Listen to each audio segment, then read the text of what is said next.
आपने इतिहास के बारे में तो पढ़ा ही होगा, चाहे वो भारत का इतिहास हो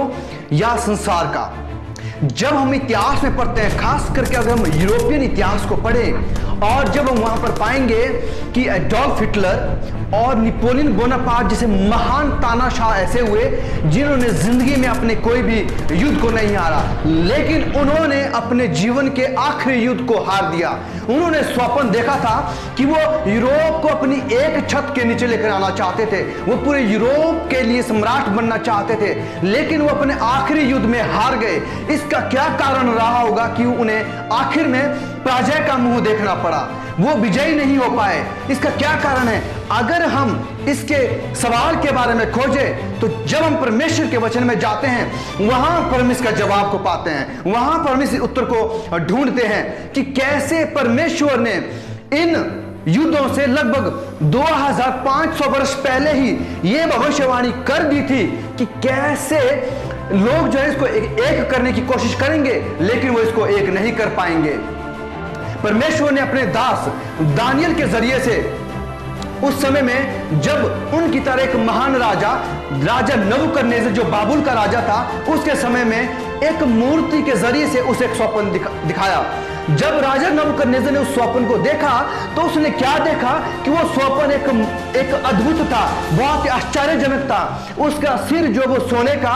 और उसकी बाजू और छाती जो वो चांदी की, उसका पेट और जांग जो वो पीतल का और उसके पैर जो वो लोहे के और उसके पांव जो है वो लोहे और मिट्टी के बने हुए थे। जब उसने इस अद्भुत मुहूर्त को देखा तो वो व्याकुल हो गया, वो समझ नहीं पाया कि इस स्वप्न का क्या मतलब है। तब परमेश्वर ने अपने दास दानियल को इसका फल बताकर राजा को यह दिखा दिया कि वो मुहूर्त का स्वप्न किस विषय में था।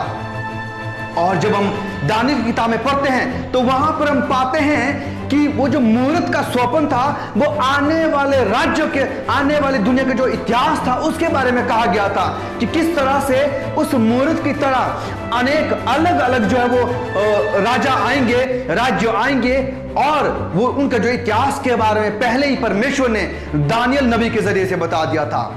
और वो जो सोने का सिर वो जो राजा नबूकदनेस्सर को, और जो चांदी की जो भुजाएं और जो छाती थी वो जो मादा फारस के राज्य को, और जो पेट और जांग जो पीतल के बने हुए थे वो जो यूनान के राज्य को, और लोहे के जो पैर थे वो जो है रोम के राज्य को, और जो पांव मिट्टी और लोहे के थे वो जो है आने वाले विभाजित राज्यों के बारे में बताते थे। क्यों परमेश्वर ने आने वाले दुनिया के इतिहास को पहले ही भविष्यवाणी में बता दिया? क्यों परमेश्वर ने अपने नबी का इस्तेमाल किया ताकि आने वाले उन चीजों के बारे में बता सके?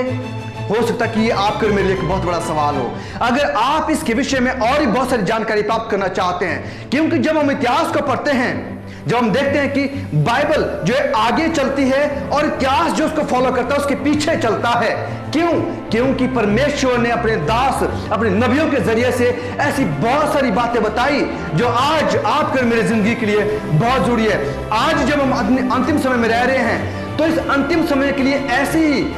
और कौन सी भविष्यवाणियां परमेश्वर ने अपने दासों के जरिए से बताई, उनमें हम आगे पढ़ेंगे और जानेंगे। अगर आप इस भविष्यवाणी यानी कि